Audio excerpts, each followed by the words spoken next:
Good evening, folks, and welcome to another edition of the Trinity Tims. Well, there isn't a Trinity tonight. I'm just joined by my colleague Joe McHugh from Video Celts, and obviously I'm Eric Knott from Reed Celtic. James Forrest is AWOL. We just don't know where James is. He has disappeared off the face of the earth. Last we heard, he was somewhere in Inverness, and he has not been seen or heard from since he disappeared into Inverness. So we don't know where James is. So James, if you're out there, you know. We're plugging for you here. We're plugging for you. We just hope that everything's okay and that you resurface somewhere and that you might even show up on the show this evening. It'd be great. But for now, we have to plow on without you. You know, the old show must go on. As you can probably hear, folks, my voice is gone for obvious reasons. I'm sick as a parrot today. Excuse the pun. After Troy Parrots heroics yesterday for the Republic of Ireland, there was a lot of points drank yesterday, and a lot of voices like mine today. And what about Liam Scales? He was the man who jumped highest at the end, and without his header, I don't think the Republic of Ireland will be going into their World Cup playoff now. But in fairness, it was a serious turnaround and a serious turnaround in Ireland's fortunes after what happened in the early parts of the campaign. But it was good to see Johnny Kenny get his debut yesterday as well. And what better kind of atmosphere and circumstances to get a debut on. So yeah, obviously, as I said, I'm a little bit hungover and I've lost my voice. Well, I've retained some of it, but this morning I was completely hoarse. You couldn't hear anything. So some of it's come back. But as we say, the show must go on, and we have to talk all things Celtic. We're just hearing the news this evening that the Wilfried Nancy trail has gone cold. So, well, we don't know exactly what's happening, but we've been told that Martin O'Neill will be in the dugout for the St. Mirren game. And is that a case of will Nancy be announced at the AGM and then possibly be in place later on after that, possibly next week? Hard to know. But I think there's a lot of mixed feelings about the pursuit of Nancy. It seems to be a lot of people are saying that it's very much Paul Tisdale's man, that Paul Tisdale had connections with Nancy, and that it's him that's he's the driving force behind getting Wilfried Nancy into the club. So we will just have to wait and see how this pans out. But you begin to wonder, is it going cold? Is the trail going cold? Because there was a report in The Guardian on Saturday where they said that Nancy would be willing to work with Celtic's 20-year-old outdated archaic policies. I find that hard to believe. And again, if I'm just shooting the breeze, I could say that maybe this has gone cold or the trail has gone cold because he's not willing to adhere to a policy like that one. So I'll pass over to Joe and I'll see what Joe's thoughts are on it. Obviously, it's kind of getting all mixed up now. We don't know exactly what's happening. So, Joe, what do you think is the whole situation? Well, I mean, what do you think of the situation to begin with, anyway? If we are to go with him, well, James is here. Oh, special guest appearance. Yep. Is he coming in? Is he coming in? Well, we can add him to the stage anyway. There he is. Oh, yeah. Near miss. Hey, guys, how are we? How are we doing, James? We've not come tonight, unfortunately. We've not got your boys' good looks. And I don't know why it won't bloody work, but it's not working for some reason. I tried it on the wee laptop thing and it's not working, so I'm afraid Okay. Well, we're just good to know you're safe, because we were wondering, we were wondering had you disappeared down somewhere up in the Highlands? We got lost in the mountains or something. I could try and get us to work. I don't know what the hell's the matter with it. I don't know why the camera's not working. It should be, but it ain't. I don't know. Meanwhile, back at the ranch, it looks like a Celtic transfer target the way this one's getting strung along. So it was somebody off the radar, someone that just does not seem a Celtic manager brought in. Mentioned very, very early on in the speculation about who's going to take over as manager. Surprise, surprise, one of Celtic's favoured media outlets got the full story on Friday afternoon. Talks were at an advanced stage. It was almost done and dusted. They even pushed out quotes from Austin Trusty about what a fantastic deal this was going to be.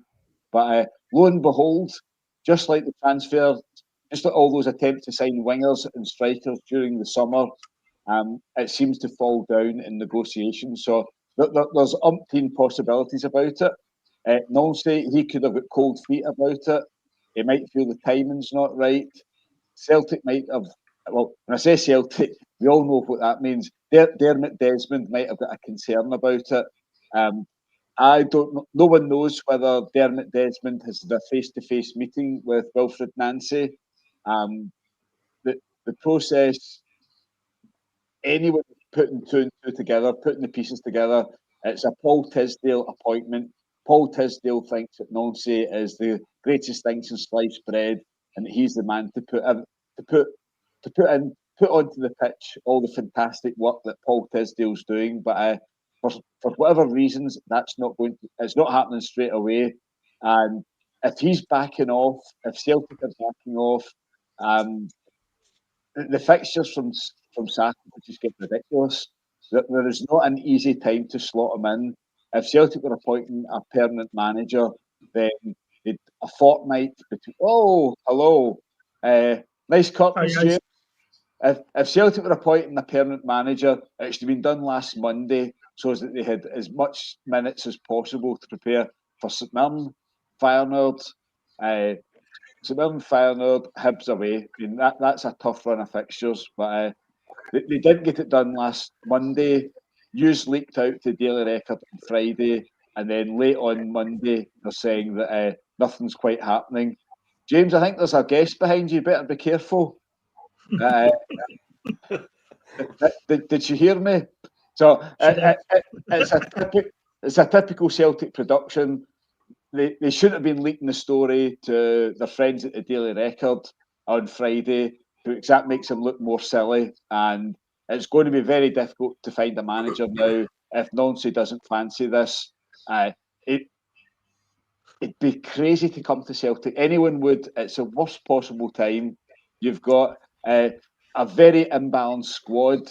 You've got a bad run of injuries. You've got a horrific run of fixtures coming up, and you've got supporters that are very angry and resentful about everything that's going on inside the club. So it's a job for a real firefighter. And Nancy's not that. He could become a great manager somewhere.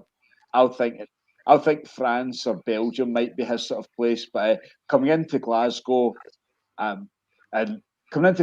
is very different. Come to Celtic, the expectations. It's a terrible time to come to Celtic, and anyone that's comparing him to Ange Postecoglou, there's very little comparison. It's somebody coming from outside Europe, and beyond that, there's not much to it. Nancy only became a manager full-time on his own during COVID. So COVID is still quite fresh. We can remember that too vividly. Neil Lennon was in charge of Celtic when Nancy started becoming the manager. So he's got very little experience, and whatever's happening, I would think most folk would say it's not ideal, but Martin O'Neill and Sean Maloney in whatever time span is better than bringing in a project manager in mid-season with the current conditions at Celtic. But I suspect James doesn't agree with very much of that, so we'll let him in on it. I'm not completely sold on Nancy. I'm not worried. James, your sound is... Your audio. What's up? Your audio. What's the matter? It's horrendous. You sound like a Dalek. It's very garbled. God.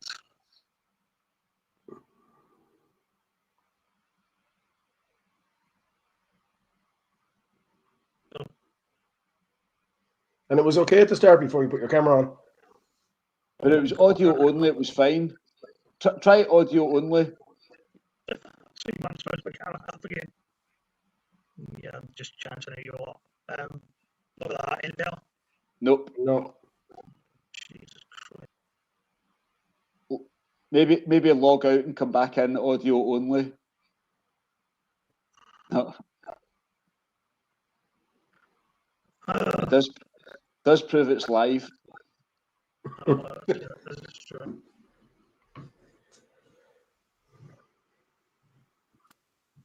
No, there. Nope. You don't have a set of headphones by any chance, no? Right, I'll be back in 2 minutes, right? I will do my best to tell them as quick as possible. Eric, are you as cynical as me then on the motives for bringing in Wilfried Nancy and the way Celtic are going about their business? Yeah, I am. I'm pretty cynical about the whole situation in general. I think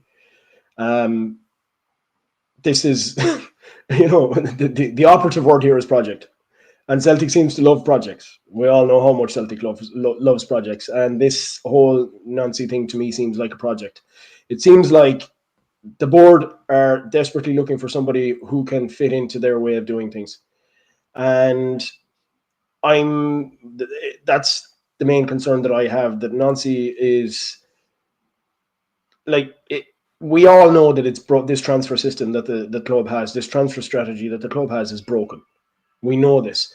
We also know that the main reason that the Celtic fans are in uproar and the Celtic fans collective has been created is because we're off the back of such a poor transfer window in the summer just gone. So the reality is that we just can't use this sort of transfer model going forward, because it's clear now, it's crystal clear now, it doesn't work. And to expect a manager to come in and to fit into that way of doing things, which, as we've read in the media, these seem to be the rumors going around. It's concerning, because the fan base wants change, and it's clear that the board is just going to plow on. Well, namely Dermot Desmond, who seems to be very much pulling the strings at the moment. He's the one who's determined to plow on with the way things have always been, regardless of what the fans think and regardless of what the fans want to do. So that's the main concern for me. I think that somebody like Wilfried Nancy coming in might have a chance if he had control over transfers himself, similar to what Ange Postecoglou had when Ange came into the club.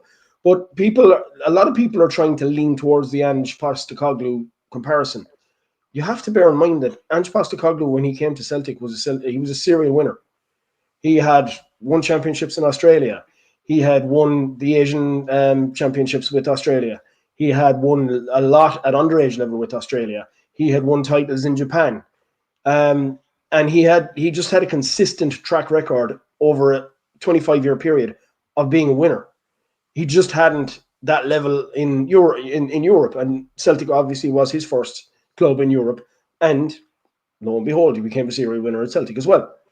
But a big part of the success of Ange Postecoglou's time at Celtic was being allowed to bring in his own players in conjunction with Frank Trimboli. Frank Trimboli, when he came in first, and obviously Don McKay, pulling the strings in as CEO of the club at the time. And we all know what happened. There was a tranche of players brought in who fit in exactly into the system that Ange Postecoglou wanted. A lot of those players' values soared in a very short period of time. And as we all know, the majority of that squad that Ange Postecoglou had this time 3 years ago is gone. It's decimated. It's been sold off and stripped for parts, which leaves us in the position now where we feel that Dermot Desmond wants to take the club forward with this archaic transfer policy that we have, and which the Celtic collective and the fans in general are pushing for change. And it's not just change in the transfer, the transfer policies. It's change across the board. It's just the whole operational strategy of the club is broken. It's broken down. And for me, I just feel that there seems to be no realization. It's a case of plow on, regardless. And the fact now that Martin O'Neill is taking that might just be that negotiations are protracted and dragging on. But it's also makes you think: is it a case of Nancy himself is saying, "No, I'm not interested in this. I need to have autonomy on player transfers. I need to be able to bring who I want to bring into the club to fit into my strategy." And I'd be concerned. I'm concerned about it in general. On the overall, on an overall basis, I'm just concerned about the whole thing. I wouldn't be so concerned if he had autonomy, and he was allowed to bring in his own players, put forward his own ideas. But if he's having players foisted on him by the football doctor or whoever it is, and he's told work with these guys and these guys don't work, it's going to be a disaster. How's that sound doing now, James? Don't know. You tell me. Is it sounding any better? It's perfect. So now, come on, give us your opinion on Wilfried Nancy. I'm not against the idea. I'm not completely sold on it either, but I'm not against it. I can see what the idea behind it is, and it looks more like a football decision than anything else that we're likely to see. It looks like the football department making a football decision, and if that's the case, I can get behind it completely. I'll accept it on that basis, rather than let this board of directors pick another manager, which will be a disaster. But my real concern is that they don't seem to think that there's any hurry here. They seem to think that they can drag their foot. I mean, I can't believe it's taken this long since Rodgers resigned for them to get around to interviewing people. I mean, how long have they known that this was in the pipe? They must have known that either they were going to have to take some action against Rodgers themselves, or that Rodgers might walk because the situation was getting untenable. So they must have had a fair idea that this was coming. And they've not, to me, they don't really seem to have had any real sense of urgency about it. And my concern is that with O'Neill and Maloney in the dugout, and most people reasonably happy with that they won't feel any sense of urgency if the Nancy deal collapses, or if they can't quite get it out of the wind straight away. I don't think they'll rush. I don't think they'll take their time. And I think that the more time we waste, the deeper the shit we're in to come the summer. I just want somebody in the door. If this is who the football department thinks it should be, then we should just accept it and get on with it. The one thing that's absolutely unacceptable is for us to drag this out for very much longer. And I think they might try. That's where I'm really worried. James, you're talking about the football department. The football department seems to be Paul Tisdale, a guy that had 602 games managing Exeter City and short, unsuccessful spells at Stevenage and Bristol Rovers. There's good reason to be very, very concerned that someone at Celtic... I still trust these guys more than I trust bean counters, accountants and lawyers. I certainly don't trust those guys to make a football decision. I don't think they know what they're doing. Neither do I, but I don't... This guy has more experience and more know-how about the sport and what's involved in team building and squad building than they will ever know in a million years. I'll 100% agree with that, but it doesn't say to me that Paul Tisdale is qualified or has the know-how, has the contacts to bring in the guy that's going to be the right manager for Celtic. The reason he's going for this guy is Nancy and his assistant are probably the candidate, the management team that's going to be most agreeable to the policies of Paul Tisdale. If he thinks that, he's not done his homework, because this guy's not that kind of guy at all. He's already quit working at one club because of interference for directors, and he told the directors of Columbus Crew that their transfer targets weren't necessarily going to be the guys he would sign, and he didn't sign any of them. So if they think that they're getting some kind of yes man here, they're dead wrong. I mean, whatever kind of manager he is, his history shown that he is certainly not that. So they're barking up the wrong tree. And my concern, of course, is that if they find that out and they decide not to get it on with the deal, that they'll just go, well, we have a manager and we have an assistant manager, and people seem happy with it, we'll just leave it. Yeah, this is what we've discussed. I mean, we've all along we've been saying this has been our major worry, that this is what's going to happen, that the whole situation is just going to drag out, and we're going to be left with Martin O'Neill and Sean Maloney till the end of the season. And then we're looking at a deja vu of the whole Eddie Howe pursuit. Yeah. And where we're going through a situation where we might have a manager, but we're not sure whether he's going to come or 100%. He has said, he's given a firm commitment that he will come, but he's given us nothing in writing and so on and so forth. Yeah. We're just going down that. This is the thing about Celtic. We live through deja vus of the same shit over and over again. And this whole process is very much smacking of that. It's starting to get more and more concerning. Time they'll take it, they'll do it. And my concern about that would be that, I mean, we lose January for a start. That's a disaster, I think. If we lose January and the chance to make some progress in the squad in the January window, that's a disaster. But the real disaster is waiting for us in the summer. If if they're happy enough to let O'Neill and Maloney see out the season, the real disaster's in the summer, because they won't even start looking until they guys have cleared their desks. And they probably won't even start looking until they've asked the guys if they'd be willing to stay for another year. And that could drag on for weeks. And by the time they actually get around to starting to look for a manager where Champions League qualifiers are breathing down our necks, and there's no time to sign new players. There's no time to bed in the squad. It's just, you can see this a mile away. It's just... This is the concern. It's watching this happening again. This, again, smacks of short-termism. There's no long-term thinking about the repercussions of dragging this out and what damage it's going to do come the summertime. If we had a strategy of any kind, this is what we'd be thinking about. This is what we'd have in mind. And I mean, Joe, they're talking that they were, obviously there's rumors going around that they were down in London interviewing candidates. But interviewing candidates, I mean, what candidates? Did Kjetil Knudsen come to London? I don't think so.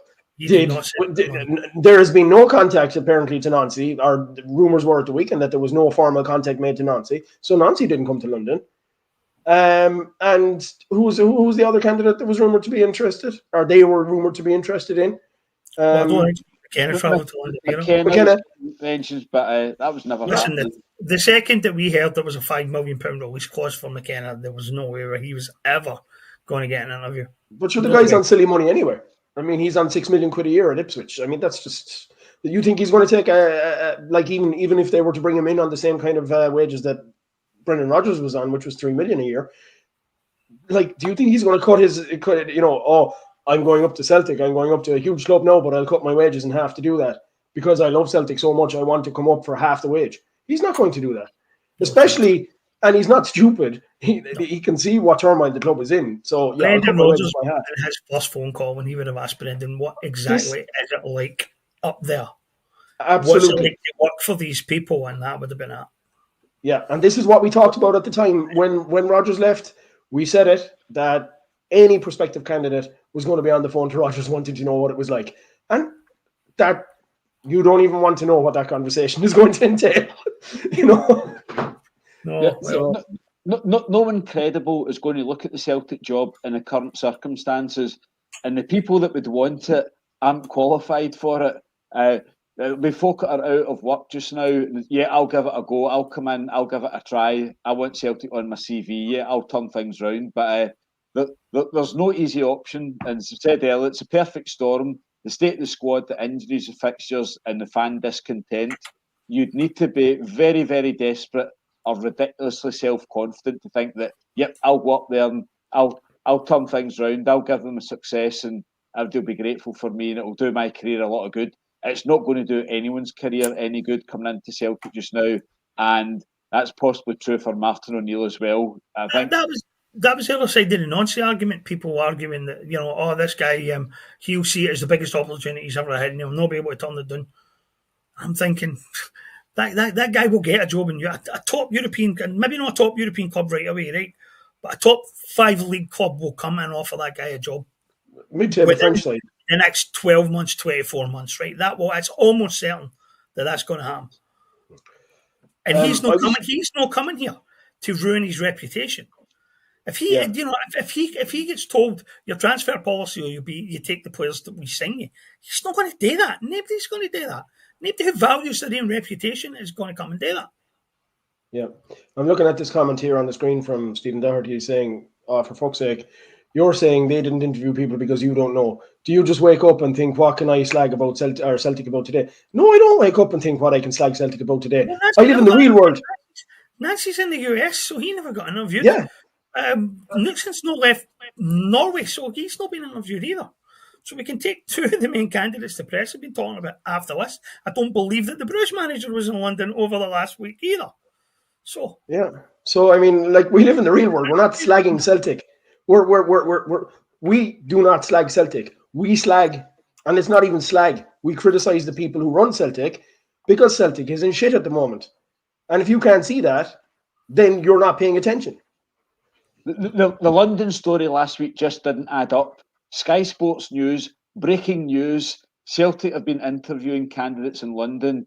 There's no mention of who the candidates were, and there's no mention of who was doing the interviewing. So, and do you not think that if any prospective candidates would be, one of these will be caught on camera? No single leak. Yeah. So that's amazing in itself. It's not as if these are not well-known people. So, I mean, if they were interviewing a candidate and the candidate's even well-known at all, then that would have liked to be a story. There's none. So, I don't know. Yeah. So, yeah, it looks like the Muppet Show again. Really. I mean, they said that the Ibrox club appointed 2 managers by Skype. I mean, I think Pedro Cassini got his job on the back of one interview done online. It wasn't Ange Postecoglou. He was appointed on Skype. Ange done one interview on Skype. That's right. Yeah. No. Ange had an interview with Dermot Desmond, and then Dermot Desmond put him in touch with Dom Mackay and Bankier and the people at Celtic. Then he did another one with Dermot Desmond that was completed. But you mean so Peter Lawler put him into obscurity? As we're often told. Not a chance. Okay, guys. Well, yep. We could stay on the whole managerial train for the rest of the podcast, but like we'll finish up on this. I put this question to both of you. I'll start with you, Joe. What is your prediction for the turn of the year? Are we going to have a manager in place before the turn of the year or not?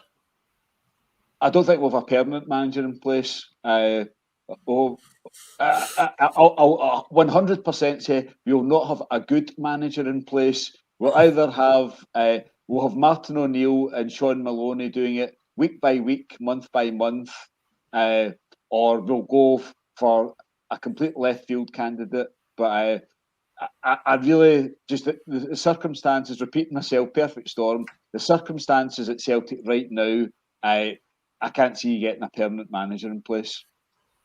How about you, James? What's your take on that? What do you think? I can see circumstances where we go with O'Neill and Maloney at the end of the season. It's the worst case scenario. But far worse than hiring a management team who turned out not to be very good. Because it's time that the people who ran our club made some decisions that we can judge them on. And this isn't one of the decisions. I mean, I'm reading bullshit in the paper today about this being a Dermot Desmond masterstroke. Let me repeat what I've said on here and in the blog several times over the last couple of weeks. Dermot Desmond did fuck all here. All he did was pull the name out of his book. Had they been in charge of the situation, had they been forced to make a decision, Brendan Rodgers would still be manager.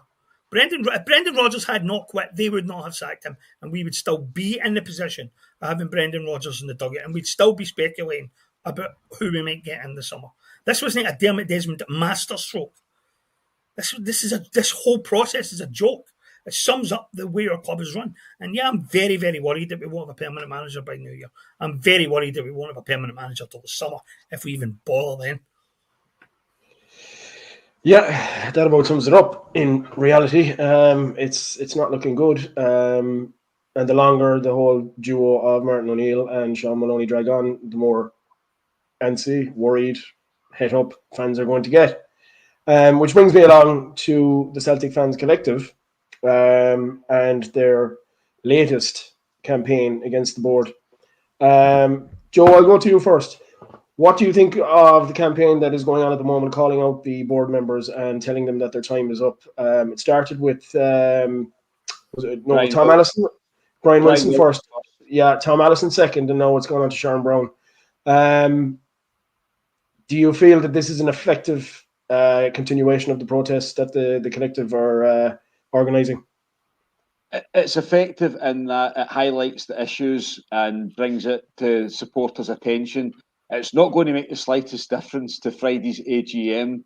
None of them are going to say, I'll read that in the collective and yep, I'm contributing hee-haw to Celtic. I'm not justifying my £40,000 a year salary, the expenses and all the jollies across Europe that I enjoy. So it's perfect. It's very good by the collective. It's precise. It's targeted. All these people are up for re-election. They'll all get through on 95, 96, 97% of the votes. It's ridiculous. But the collective are doing a decent job of raising awareness and letting people know the issues. And for those outside of Celtic, it's nothing to do with the manager. It's nothing particularly to do with the transfer window. It's about the whole way the club's run. what was it? Tom Allison was a non-executive director when Martin O'Neill was there the first time. Brian Wilson joined a couple of weeks after Martin O'Neill left. So if you think of the amount of changes at Celtic since Martin O'Neill left in 2005, there's been so many phases, so many eras, all sorts. I mean, there's been tons and tons going on, but for some reason, these guys that should be there for between 5 and 8 years, they're just always there. They're remaining there. So, and lots of people saying, "Oh, there's going to be changes, and changes are happening. This one's going to resign," but there's no evidence of that. They're all up for re-election. So unless some of them are going to take cold feet on Thursday night, Friday morning, decide to withdraw from that process. I suspect next week when we're having this podcast, they'll all still be in place. So well done, the collective. It's good. They're raising awareness. They're pointing at the targets, but it will have no immediate effect. It's not going to change much. And what's your feeling on it, James? Do you think, like Joe, do you reflect that? Do you think that it's a very well thought out campaign? It does raise awareness, but do you feel that it's ineffective in the overall scheme of things? No, I think it could be very effective in the long term. I think that there's a lot of Celtic fans who don't realise how long some of these people have been sucking the life out of this club. I mean, one of our frequent contributors, if we're calling him that, has actually posted tonight, Brian Wilson bleeds Celtic. He goes home and away, never misses a game. I totally agree that he bleeds Celtic. He's been bleeding Celtic for a long time, like a fucking leech. But as for going home and away, the difference between Brian Wilson and somebody like my old man, for example, right, is that my old man pays to follow Celtic and Brian Wilson gets paid to follow Celtic. That's the difference. That's what we mean when we say he bleeds Celtic. That's the actual literal definition of the term. These guys have been in place for, as you say, 20 odd years, some of them. And that's just ridiculous. I mean, will you tell me what fresh ideas these people are contributing after 20 odd years? It's farcical. These guys shouldn't be anywhere near a modern football board of directors. They do not have a clue. So, I mean, I'm really pissed off with the whole lot of them. And I think that what the collective is doing and highlighting how long these people have been there is not just valid in there and now, but will pay dividends later on. Because people have to realise how untenable this is. Yeah, well, I mean, my take on it is that one thing I have to say, which I'm very impressed that the collective are doing, it's almost like an information campaign. Yeah, they're raising awareness of, there might be an awful lot of people out there who have joined the collective because, yes, they want change, but they don't fully understand the depths of, how long this has been going on, how long these people have been involved on the board, and how normal football clubs generally tend to stick to the 5 to 6 year cycles for directors and non-executive directors and so on and so forth. And I think it's a fantastic tool to raise awareness amongst the fan base of what's going on in terms of the length of time that these people have been at the club. So, yeah, I mean, this every bit of information that the collective puts out it's raising awareness. It's making people more and more aware of how farcical things are at the club and how much it needs change. So, yeah, I mean, fair dues to the collective. I'm impressed with it myself as well. And while, as Joe says, it might not make a whole pile of difference in the short term, it's building awareness in the long term. Yeah. So we'll move on to our next subject for tonight. And James, you did quite a detailed article on this today. And obviously, I want to talk about this particular man because of what he did last night in Budapest. So I'll go to you first, James, on this one. Have we really been underestimating Liam Scales? Have we really started the emergence of a player that has the ability to make big money for Celtic down the line? I'm sure there's lots to go argue with us, and obviously I'm being biased a bit because I'm Irish and what he did yesterday and what he did on Thursday night against Portugal.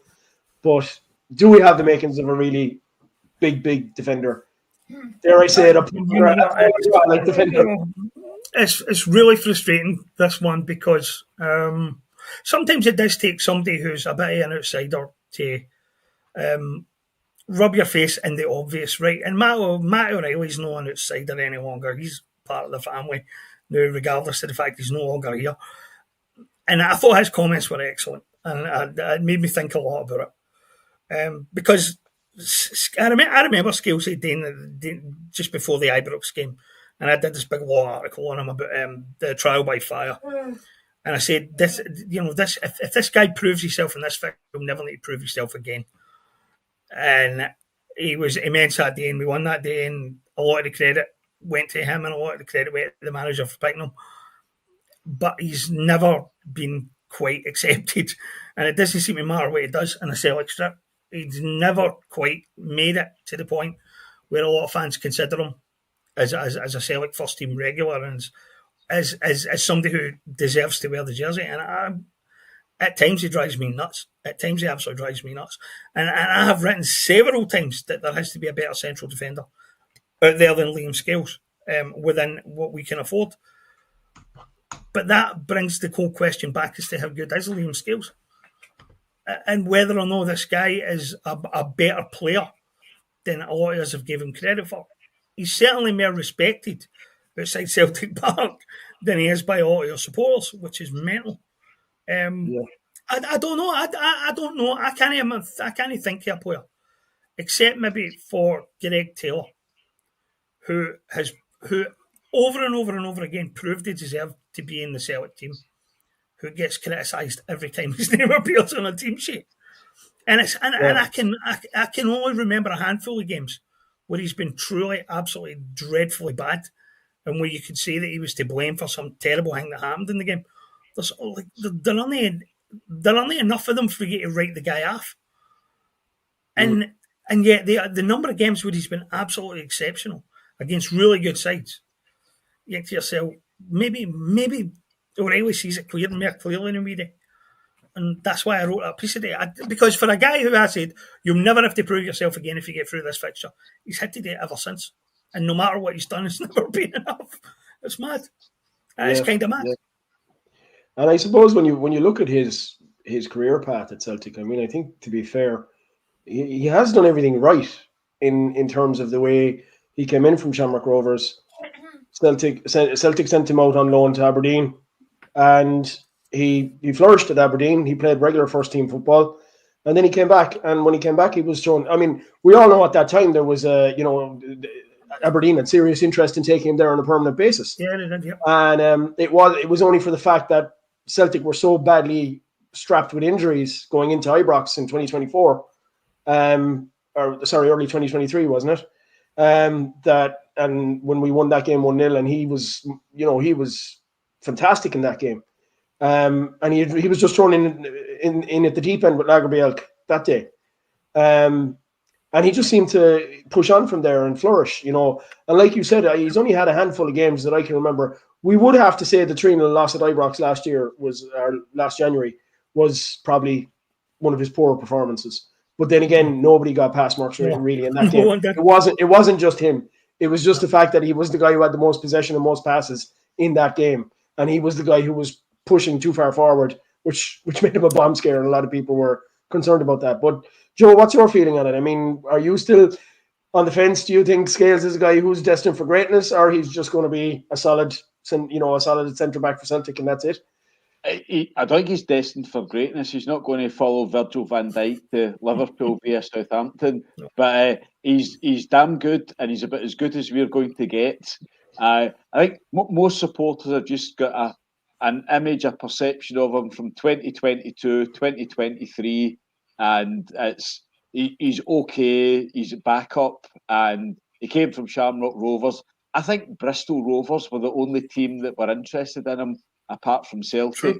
And again, it was a Dermot Desmond sort of deal. Dermot Desmond's got a stake in Shamrock Rovers. He held off joining Celtic so he could play in Conference League qualifiers for Shamrock Rovers. So it wasn't. I don't think there was much of a fanfare for his arrival. People were probably surprised to get any games. And then when he went to Aberdeen, that seemed a bit as good as it would get. Jim Goodwin advanced his career a bit. I think it was Goodwin and then possibly Barry Robson. But and again, the horrendous summer of 2023 when we signed up Naroki, Lagerbielke, then ended up trying to get bringing in Nat Phillips for cover when Scales was there, but Scales wasn't part of the plan. But what was it? Carter Vickers got injured at Pittodrie in the second league game. Stephen Welsh, that was another of the injuries. Stephen Welsh did his ankle pretty seriously the day before the Kilmarnock match. And then the League Cup tie at Kilmarnock when we lost, Naroki pulled some muscle injury late on, and lo and behold, we turned up at Ibrox with Scales and Lagerbielke. But equally, 2019 we had a defence at Ibrox. What was it? Morris Bauer at right back, Julian and Beaton at left back, Julian and Beaton central defence, and Bolly Bolingoli at left back. So that's right. Perhaps the secret to success at Ibrox is to throw together a defence at the last minute. that barely, and Fraser Foster was in goals. I think that might have been Fraser Foster's first game back after coming in on loan. So no, he had played against Livingston, I think, at home. Possibly one match, but he'd been brought in late in the day towards the end of the window after another Champions League failure, this time to Cluj. But getting back to Liam Scales, he's doing very well.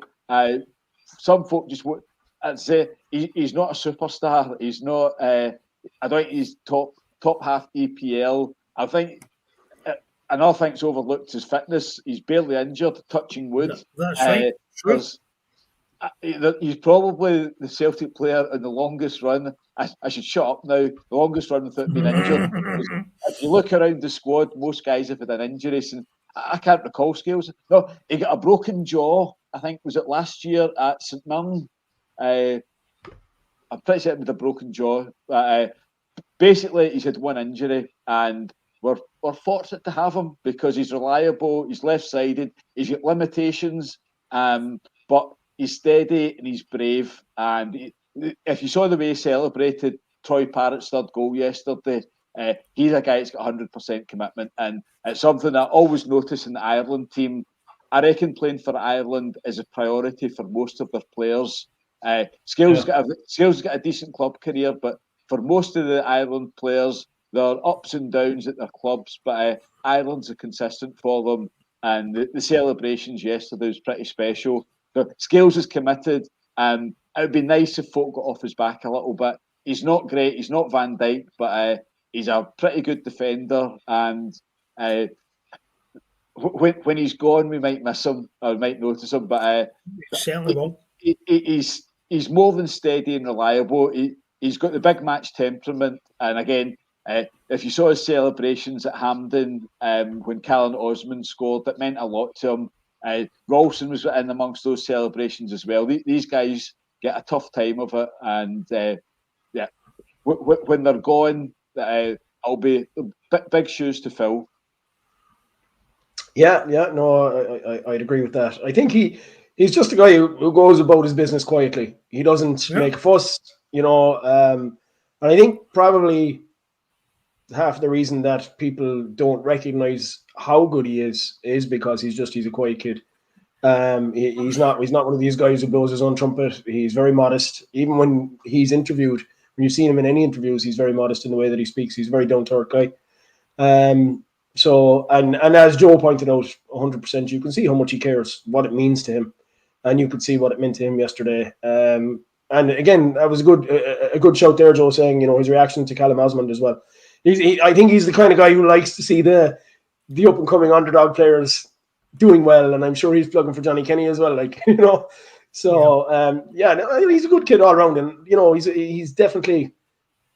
He's in with a shout for player of the season so far anyway. We won't say if he stays the course, but he's definitely been one of our outstanding players so far this season. I'll give him that much anyway, So we leave it at that. I used to say something quite unfair, and it might be quite unfair.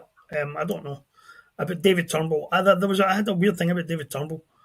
I used to watch David Turnbull and wonder when he was going to stop being David Turnbull, the ex-Motherwell player, and become David Turnbull, the Celtic player. And unfortunately, he never quite got there. But Liam Scales is definitely a Celtic player. Liam Scales isn't ex Shamrock Rovers. He's grown into the jersey and he looks like he belongs in the jersey. And I'll tell you what else about him. For everybody who has maintained that Rodgers never improved any player, there is Exhibit A for you straight away. The proof that this proves the lie. Yeah, 100%. I'd have to agree with that. So we'll move on. Next Friday, we have the AGM. Is it going to be explosive or is it going to be a damp squib? Now, Joe's always our inside man for the AGM. So I'm going to go over to Joe and I'm going to ask Joe, what's he got up his sleeve? Are you going to give us a little bit of insight of the howitzers you're going to fire at the board members, or what's on the agenda? I think I'll be concentrating my fire on the SFA and referees. I think that's one area that Michael Nicholson will be very weak in. So if you're watching, Michael, look forward to Friday. You can have the chairman have a go at me first of all, but one other thing for Friday is Nicholson's favourite tactic is when he's asked a question is to deflect it and throw it to someone else. He likes to throw a question to the manager. He likes to throw a question to Chris Mackay and anything financial, but I don't want to hear a word from them. All I want to hear is the tones of Michael Nicholson. So we haven't discussed this, but the VAR review on Friday was an absolute shambles. Absolutely. 4 Celtic incidents weren't covered, Michael. I don't know if Michael Nicholson bothered watching the VAR review. He's probably too excited, looking forward to 3 Old Firm games between January and September. But there was nothing whatsoever about the VAR decision on Raskin's own goal. It wasn't touched on. And yet, for the St Mirren Hibs game, Willie Coleman into great detail. Michael Stewart's been heavily involved in this. And lo and behold, the VAR lines are most certainly manual lines put together by Andrew Dallas. So Dallas was in charge at Hampden. Dallas was in charge of the St Mirren and Hibs game. And fortunately, he came to the right decision, but he applied the wrong lines initially, and that's what Michael Stewart got in a bit of bother about. So it'd be nice to know Celtic's thoughts on the officiating at Hampden. Celtic won, and that's the time to make complaints and criticism. So that's one area, but there's so many areas: club communications, scouting, European progress, Champions League club, etc., etc. But I don't think it'll be explosive. I've no idea what the collective are planning to do. The collective and the Celtic Trust, they'll make some good points, and Michael Nicholson will probably say, yes, we'll listen to them, we'll take them on board, yes, we'll consider that, and we'll get back to you on it, all those sort of things. So it'll be the usual flannel, but I think there'll be a few decent jabs thrown at the boards. Nicholson might drop his guard and say something silly or just shrug his shoulders when he's asked about club signings. So it'll be similar to most AGMs, but there's a bit more edge to it. There's no manager. The club's struggling a fair bit in comparison to previous seasons. So it'll be interesting. It's a day I always look forward to. They hide for 364 days of the year, but on AGM day for about 45, 50 minutes, possibly an hour, there's a chance to ask some questions. There'll be some silly old fools telling you their life story and being down on their hands and knees, forever grateful for Peter Lill for giving them the best days of their life, etc., etc. But there will be some meaningful questions. There's so much to ask Michael Nicholson, and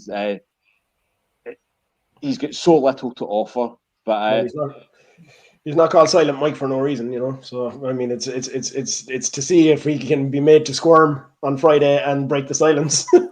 So after Friday, we won't hear from him for another year. I mean, again, the Martin O'Neill announcement today, and when Martin O'Neill and Sean Maloney came in as the interim management team, they were on their own. There's no sign of Michael Nicholson telling anyone what was going on. So The last time we heard from Michael Nicholson was June 2023, when he announced it was part of 3 people alongside Peter Lill and Brendan Rodgers for the appointment of Rodgers as a manager. And James, maybe that's why we don't get another permanent manager, because Michael Nicholson's got to speak at the media conference for it. But there's my tuppence worth. I'll throw the microphone your direction for your thoughts on the AGM. The AGM is going to be like,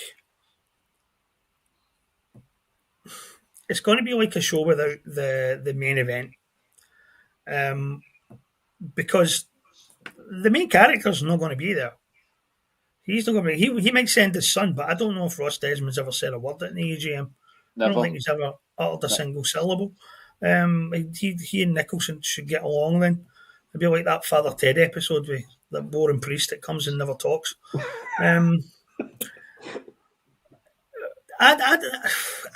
You guys know how I feel about it. I know why you want to go, Joe. I know why other people want to go. I know why my old man's gone. And a bunch of other people I know are going to go, because they want to look these people in the face and they want to make them squirm a bit and see them squirm a bit. But it really is a sort of pointless exercise now that Desmond has had his wee Rogers rant and basically set aside who actually runs the show. And he's made it clear that he runs the show and that these are just placemen. So unless the decision maker's going to be in the room, then the whole thing is just a worthless event. Because you can ask Nicholson and all the questions you want, but they guys will only answer the questions that they're allowed to answer, and they'll only answer them the way they're allowed to answer them. I really don't know why they got so upset with you last year, Joe, because your question last year was a perfectly legitimate question. We hired a guy at great expense, and I've no doubt, paid him a lot of money, and then he left like less than a year later, having accomplished nothing except wasted everybody's time. That wasn't, of course, it was more than a year, sorry. But he left a year after Rodgers arrived, having wasted everybody's time, having contributed nothing valuable to the club at all. And all you did was ask what the process that led to his hiring was. I think it's a good question. I think it's a valid question. The shareholders should be asking the people who run their organisation. This guy was hired, we paid him a lot of money. He spent a lot of money. He delivered nothing for it. How did it come about that he got the job in the first place? I don't know why that wasn't a question that they felt they could answer. Maybe there's an answer that we're not supposed to have. Maybe there's an answer they don't want us to have. But it certainly should not have shook them the way it did. And I think if people can ask a few more questions like that, then it might be a worthwhile event. Because the best thing we can do right now in terms of raising awareness of how bad these people are is to show how absolutely useless they are and worthless they are, and how logs we quip about getting what you pay for, that we're not getting a hell of a lot for what we pay for. And I think the more questions like that they get asked, and the more they squirm, because either they don't know the answers or they're unable to answer them, because the answers would be so horrifying that there would be people protesting outside Celtic Park with their pitchforks. The more of the questions, the better. So I hope there's. I don't think it will be explosive, but I think they'll be under more pressure than they've been under in a long time. If they had managed to pull a manager out of the hat, they might have saved themselves a lot of trouble. But it's looking increasingly likely that they won't be able to announce a manager. So it'll be business as unusual. It was 2023. I asked about the process that brought the chairman's son to the club as the head of recruitment. A scandal. It's an absolute scandal that you never got an answer to that question. No, in 2023, we told that it was Ange Postecoglou that brought. Oh, what? Yep. Ange Postecoglou that never took Mark Lowell to Spurs. Ange Postecoglou that took Nick Montgomery, failed Hibs manager. See, I've always liked that answer. I've always liked that Ange picked him. Like, so, okay. So we hired the guy to run that whole side of the club, the whole football transfer side of the club, by a guy who hadn't made a long-term commitment to staying at the club. A guy who we'd offered a new contract and who'd turned it down.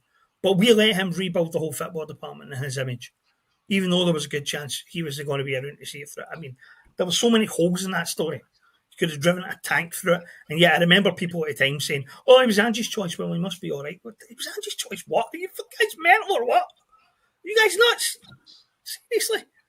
And people still believe that to this day. And it blows my mind that anybody believes it. It's crazy. But that was. Did you ask last year then if it wasn't that one? Last year I asked when he realised he had to sack Mark Lowell. Oh, was that? I knew it was a Mark Lowell question. Yes, when they realised that to sack him. Aye. And then again, I don't know why that question wasn't judged worthy of an answer. Again, it's a valid question. Maybe they hadn't sacked him. Maybe that's the answer. That's when Daddy got upset and claimed that maybe Mark Lowell's still in the building somewhere doing some task that we know not what. Yeah. Daddy jumped in and claimed I had an unhealthy obsession with him and his son. But unfortunately, it's called scrutiny. When you're surrounded by sycophants telling you how wonderful you are, how you're the best run club in Europe, and you're the envy of everyone. When somebody asks a question about the hopeless recruitment guy that lasted 4 transfer windows and has yet to surface officially in another job, so who knows what Mark's up to at this minute in time? We've all got our concerns. Well, I mean, this is true. Yeah. I mean, you know what I keep thinking of? I keep thinking of Casino, Robert De Niro in Casino, when the mob tell him that he doesn't have to have a license to work in a casino. He only has to apply for a license. And whilst they're processing the application, he's allowed to work there. And the way you get around it is just to change his job title every now and again. For all we know, Mark Lowell's Celtic's head of catering. We don't know anything. Yep. Maybe he's in there somewhere working under another job title, doing the same job. I just put up that comment there a while back from Dave the Rave. Now, Dave, you're outed. You're Disco Dave. We know you are. You're just trying to push buttons here. I'll be going to thank them in person for all the success and money in the bank. What good is that money in the bank to you, Dave? What's it done for you? Or anybody else? More to the point, what's it done for Celtic? Other than pay corporation tax? Eric, steady. They've saved us from liquidation. Never forget. It's all your job. Yeah. Those big decisions that they made that saved Celtic from liquidation. So, you're the man, Dave. We should be down their hands and knees, forever grateful that Celtic haven't gone into liquidation. Thanks for that. Yeah, but here, Joe, you've got nothing good to say ever about Celtic. No. Like, I'm sure here's a challenge for you, Joe. Say 5 good things about Celtic. Come back to me next week. Well, okay. And on that note, we'll finish on the AGM. So to wrap it up, predictions for next weekend. My original part of the agenda was, would Martin O'Neill be in the dugout, or would there be a new manager in the dugout for the St. Mirren game? No, that question has been today anyway. Really answered this evening. So we all know that it's going to be Martin O'Neill and Sean Maloney as the old management recruitment rumbles on. It's a tough fixture. Not going to be easy. Stephen Robinson's side have been up and down a bit this season, but they're a tough nut to crack in Paisley. So I'll go over to you first, James. How do you think we're going to fare? Do you think we'll be comfortable enough? We could win it 2-3-0 or 2-3-1, or do you think they're going to give us a game? Do you think it's a strange kickoff time as well, isn't it? It's 8 o'clock or 7:45 or something like that on a Saturday night. I've never seen. Have we ever done a league kickoff at that hour of the night on a Saturday? Bonkers, it's balmy, man. Yeah, it'll be the hardest game that we've played domestically this season so far. I think it'll be a harder game than Tynecastle. And we're going to be our absolute best to win it. If we do win it, of course, then you can see people at the club thinking this could actually work. We could actually just leave these two in charge and this could actually work. But yeah, I mean, I can see us winning it. I can see us winning it by a few goals and all. On paper, it looks like the hardest game of the season. And you know, if they're up for it, then they'll certainly not make it easy. But I have a feeling we'll get there. I think O'Neill and Maloney are pretty good at what they do, so I think we will get there. Yeah. I've no idea what kind of team we're going to be able to put out, but anything can happen between now and then. It's like somebody could stub their toe falling the stairs and break both legs. It's the kind of luck that we've had. Yeah, with the injuries, definitely something like that could happen. But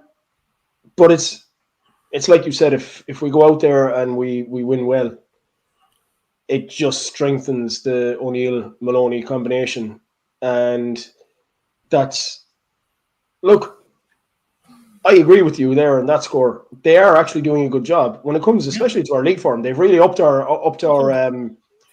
league form and done a good job on that side of things. But the concern is, like, we could see them going as far as January. We could see them going to the end of the season.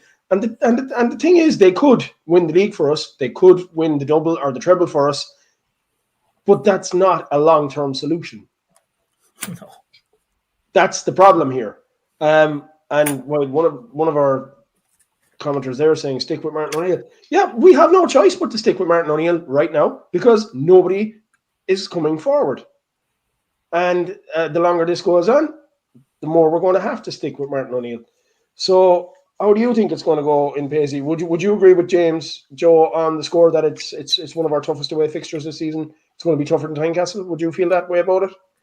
Well, throwing back to the previous question you gave me about the name 5 positive things about Celtic. Well, this doommonger with the half-empty tenants glass, I suspected we were going to lose away to Hearts, and I suspected we were going to lose to Midtjylland, while you happy clapping types thought they were going to get results in those games. So I would put together the St Mirren game and the Hibs games. So they are 2 pretty tough away matches, either side of 500, which is one that we don't really want to think too much about, bearing in mind the last Europa League match. But unfortunately, I'd be very pleased if we win 6 points from those 2 matches, but I think it's going to be very, very difficult. 4's probably a decent haul from those 2 matches, unfortunately, in the current circumstances, and bearing in mind the points we've dropped already this season. So, they could win against St Mirren, they could win against Hibs, but I don't see them winning both matches. Coming back from international breaks, we have not been very good. It's difficult. St Mirren away is another difficult venue. It's always a great cliche. It's a difficult place to go, but St Mirren genuinely is a difficult place to go. For some reason, the pitch, the surroundings, and Stephen Robinson's got a pretty well fired up and well drilled team. So I can't give a prediction for Saturday, but I don't see us getting 6 points from the next 2 away matches, and that's going to make things difficult. Yeah, they're a hard call. Both fixtures are a hard call. I'd be inclined to agree with James. I think we'll get by in Paisley, and when we win games in Paisley, we don't seem to, we win 2-0, 2-1. We never run away with it in those games, and I suppose it kind of brings me back to when the back end of COVID with Enge, when we were absolutely riddled with injuries, and we went to Paisley. And was it a 0-0 draw we played out in that game, or was it 1-1? There was a pretty. It was nothing each just before the second lockdown. It was just after the League Cup final win against. That's right, yeah. Liam Shaw, I think, made his only domestic appearance. Where are they now? Yeah. We didn't have a front line for that game practically because we'd lost Furuhashi in the League Cup final. And we were very strapped with players. And was it Owen Moffat? Did he play in that game? Yes, that was it. He started the match, and it was the first academy player.